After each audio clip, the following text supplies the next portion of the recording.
In early February, a small group of Interior Department officials joined Agency Chief Ryan Zinke in his office for a briefing on international conservation, a discussion that almost certainly focused on hunting and trophy imports.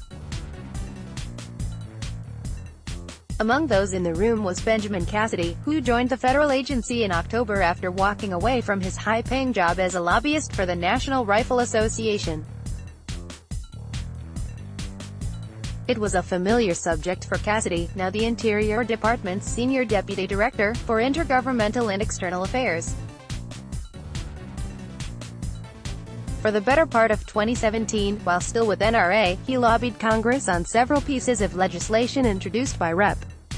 Don Young, R. Alaska, dealing with animal trophy imports and conservation grants for international species like elephants, tigers and apes.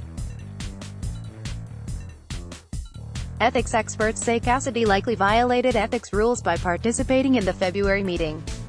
As a political appointee, Cassidy would have signed President Donald Trump's ethics pledge, which bars former lobbyists in the executive branch for 2 years from participating in any particular matters on which they lobbied in the 2 years prior to being appointed. Cassidy was a lobbyist for the NRA for nearly 7 years. The February briefing is not the only meeting that's drawing scrutiny. Perhaps a clearer violation of the ethics pledge came late last year, when Cassidy participated in a Monument After Action meeting, as Zinke's December calendar shows. Just a few months earlier, Cassidy was lobbying in support of a bill introduced by Sen. Lisa Murkowski, R. Alaska, that would have prohibited presidents from designating land or marine national monuments without receiving prior approval from both Congress and impacted states. The Dec. 19 meeting of Interior Department officials came roughly 2 weeks after President Donald Trump signed a pair of proclamations to dismantle 2 protected sites in Utah, Bears Ears National Monument and Grand Staircase Escalante National Monument. In addition to the Utah sites, Zinke has recommended that Trump shrink or otherwise weaken protections for 8 other national monuments. Cassidy appears to have significant conflicts of interest, said Virginia Cantor, the chief ethics counsel at Citizens for Responsibility and Ethics, in Washington, a government watchdog group based in Washington, D.C. Based on the plain meaning of the language used in the ethics pledge, he appears to be in violation of the prohibition on working on matters on which you've lobbied, she said.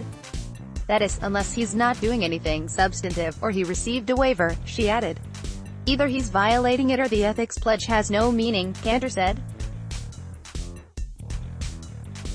In 2017 alone, Cassidy lobbied lawmakers on numerous legislative proposals that would have directly impacted the Interior Department, according to lobbying disclosure reports.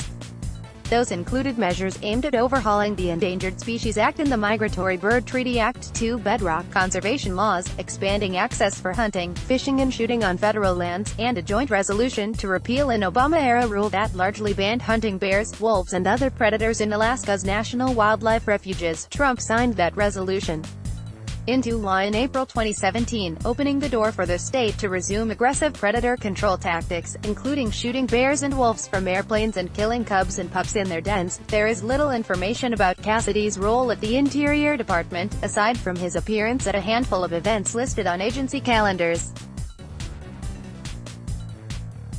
However, the breadth of bills Cassidy lobbied on while with the NRA would significantly limit the policy issues he's allowed to work on while still complying with his ethics pledge. The Interior Department did not respond to HuffPost's numerous requests for comment. ProPublica reported last week that Cassidy is among at least 4 Interior Department staffers who did not complete their financial disclosure reports, a primary tool used by ethics officials to ensure that workers avoid conflicts of interest. Cassidy listed no previous employment or income. The Interior Department acknowledged in a statement to ProPublica that many employees' forms were not reviewed and certified properly. But it pointed to a lack of resources and said ongoing problems predated the current administration. Cassidy made as much as $288,333 annually as a lobbyist for the NRA, according to Politico. At the Interior Department, he earns less than half that, around $130,000. The Obama administration's ethics pledge was far more stringent, barring former lobbyists from being hired at government agencies that they had lobbied within the previous 2 years. Not only would Cassidy have been prohibited from working on issues similar to those he'd lobbied on, he would have been unable to take a job at the Interior Department, not to mention a slew of other federal agencies, for a 2-year period. Craig Hallman, a government affairs lobbyist for the progressive watchdog group Public Citizen, said it's clear the Trump administration isn't enforcing its own ethics rules. Hallman's nonprofit identified at least 30 apparent administration violations and filed complaints with a dozen agencies, only to have each one disregarded, he said. It is now quite obvious no one in the Trump administration gives any significance to the ethics executive order, fully realizing that Trump's pledge to drain the swamp was merely campaign rhetoric that no longer serves a purpose, Hallman said via email.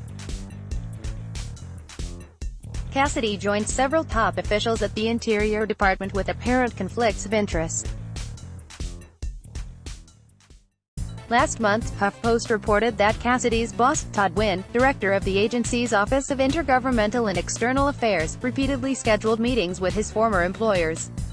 Last year, Lori Mashburn, the agency's White House liaison, attended 2 private events hosted by her former employer, the Conservative Heritage Foundation, in a seemingly clear violation of federal ethics rules. In April, Interior Deputy Secretary David Bernhardt, formerly of the lobbying firm Brownstein Hyatt Farber. In his letter to staff, Bernhardt said that during his tenure there have been far too many reports from the Office of Inspector General of specific instances where employees have made decisions that were unethical and in some cases illegal. The new hires, he added, were part of the agency's real commitment to make a meaningful contribution to incorporating the highest ethical standards. Less than a month later, HuffPost reported that Bernhardt met with a trio of lobbyists for MGM Resorts International, the casino resort giant represented by Brownstein Hyatt Farber. Download. Do you have information you want to share with HuffPost? Here's how.